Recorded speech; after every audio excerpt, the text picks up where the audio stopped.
Olá, estamos aqui mais uma vez para meditar o Santo Evangelho.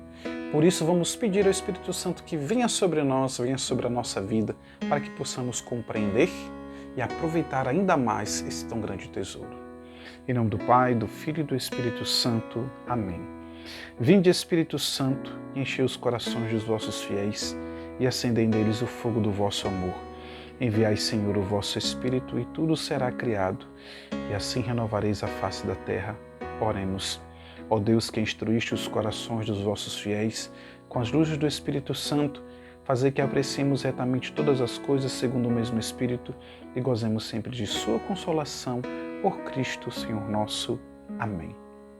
O Senhor esteja conosco, Ele está no meio de nós. Anúncio do Evangelho de nosso Senhor Jesus Cristo, segundo Marcos. Glória a vós, Senhor. Naquele tempo, Jesus disse à multidão: o reino de Deus é como quando alguém espalha a semente na terra. Ele vai dormir e acorda, noite e dia, e a semente vai germinando e crescendo, mas ele não sabe como isso acontece. A terra por si mesma produz o fruto. Primeiro aparecem as folhas, depois vem a espiga e, por fim, os grãos que enchem a espiga. Quando as espigas estão maduras, o homem mete logo a foice, porque o tempo da colheita chegou. E Jesus continuou: com que mais podemos comparar o reino de Deus? Que parábola usaremos para representá-lo?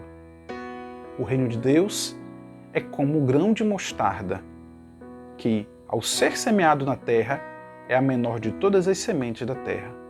Quando é semeado, cresce e se torna maior do que todas as hortaliças e estende ramos tão grandes que os pássaros do céu podem abrigar-se à sua sombra. Jesus anunciava a palavra usando muitas parábolas como estas, conforme eles podiam compreender, e só lhes falava por meio de parábolas.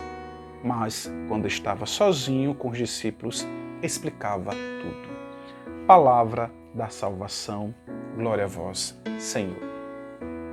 Neste Evangelho de Marcos, do capítulo 4, dos versículos 26 a 34, Marcos ele coloca aqui uma situação onde nós temos o Evangelho colocando o reino de Deus em duas parábolas, e as duas parábolas falando de sementes, de semear, de esperar o tempo do crescimento, de se surpreender com aquilo que o reino de Deus tem para nós.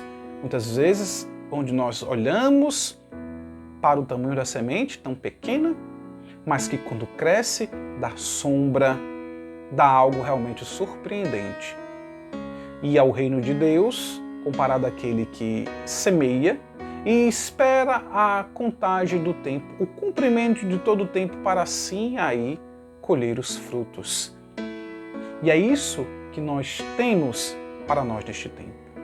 O tempo dentro da nossa vida e a nossa vida dentro de cada tempo que nós vamos vivendo. Para aquele que semeia, aquelas pessoas que vivem da agricultura, e neste tempo de Jesus eram das atividades fundamentais e quase todas as famílias tinham esse tipo de atividade. Hoje não é tão comum no nosso tempo, em termos a nossa família sermos agricultores, né? Os nossos antepassados foram mais agricultores e é raro hoje alguma família ter, alguém, um avô ainda, uma avó. Mas quem é agricultor vai entender muito bem que, independente de qualquer situação que aconteça, ele tem que cumprir todas as normativas, tudo aquilo, todas as etapas em relação acerca do plantio, esperando que a chuva venha, fecunde a terra, dê condições ainda mais para a semente crescer. Ok? Então é isso que nós vamos entendendo. Então o reino de Deus, ele passa por um processo que muitas vezes leva tempo para a gente entender, para a gente compreender. E o reino de Deus ele é tão surpreendente que Deus sabe fazer coisas extraordinárias puxando algo tão simples. E hoje, no tempo em que nós vivemos, nos perdemos em coisas tão complexas que quando paramos para contemplar aquilo que é simples, aquilo que não custa muito, nós encontramos Deus, nós encontramos o reino dos céus. Nós nos enchemos de paz, nós nos enchemos de um amor tão grande e de uma importância única que nós notamos um traço ainda deste amor que Deus tem por nós. E aí é onde começa todo o nosso entendimento, todo o nosso mergulhar acerca do amor de Deus sobre nós. Então Jesus aqui fez essa comparação falando para que as pessoas pudessem entender. E por que Jesus fazia isso? Explicava em parábolas simplesmente. Aqui nós temos, só para a gente explicar melhor, aqui nós temos esses dois diálogos aqui. O querigma, a pregação querigmática, a pregação mais do amor, a pregação mais da analogia.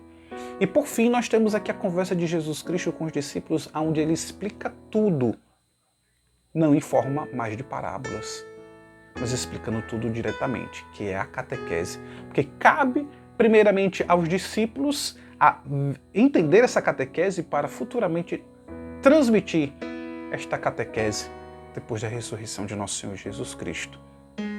Mas Jesus utiliza primeiro essa comunicação mais compreensível àquele que está ouvindo, porque é um ato de um amor. Ele poderia simplesmente chegar e jogar a mensagem de qualquer maneira e que cada um desse conta de entender, mas não, ele se comunica, porque isso expressa o desejo de intimidade, o desejo de proximidade. Jesus sendo carpinteiro, falando sobre a agricultura. Ele usa a linguagem própria do povo para poder entender. Jesus quer se inserir no dia a dia. Melhor dizendo, Jesus está inserido no nosso dia a dia. Em tudo o que me acontece, encontro o teu amor. Diz a música, é impossível não querer em ti, é impossível não te encontrar. E assim é Jesus se colocando em cada ponto, em cada detalhe de nossa vida, explicando sobre o reino de Deus, explicando sobre o reino de Deus com relação ao amor ao próximo, quando nós temos aquele lanche, muitas vezes, tanto na escola, né, na faculdade, como também no trabalho, aquele momento de partilha. Então o Senhor nos convida a viver dentro do nosso dia a dia essa partilha, porque Ele partilhou do seu próprio conhecimento, dessa riqueza imensa, e colocou a nossa própria linguagem, na linguagem daqueles que estavam ouvindo. Por isso que Ele falava em parábolas, para que todos pudessem compreender verdadeiramente. Aos discípulos, aqueles que ainda viviam mais intimamente com Jesus Cristo, Ele explicava ipsi literi, como diz do latim, em todas as letras, conforme é dito. Porque era e é, na verdade, para que os discípulos transmitissem e pudessem viver essa catequese com as próximas pessoas que ali chegassem depois da ressurreição de nosso Senhor Jesus Cristo. Para dar continuidade à catequese da igreja. E ali Jesus Cristo constituía igreja, constituía um grupo, constituía uma comunidade nascida na sua palavra, uma comunidade que via o seu exemplo e dizia: as pessoas precisam entender o Evangelho em todas as formas, em todas as nuances, em todas as camadas sociais. E é isso que hoje a palavra de Deus nos chama. Se buscarmos a imitar Jesus Cristo, devemos sim anunciar sempre a palavra de Deus para que as pessoas entendam. E aqueles que estão mais no nosso dia a dia, aqueles dentro do nosso convívio, os nossos grupos de oração, os grupos de catequese, os movimentos, precisam estar ali conversando ainda mais profundamente sobre o processo da catequese. Então não esqueça, Jesus Cristo sempre se preocupou com o querigma dentro da sua pregação, mas ele nunca deixou de formá-los dentro da catequese. E assim é a nossa partilha do Evangelho. Deixar que essa palavra chegue até nós e se misture entre querigma e catequese. Entre sempre falar do amor de Deus, mas nunca deixar de explicar verdadeiramente aquela mensagem que deve ser passada. Louvado seja o nosso Senhor Jesus Cristo, para sempre seja louvado.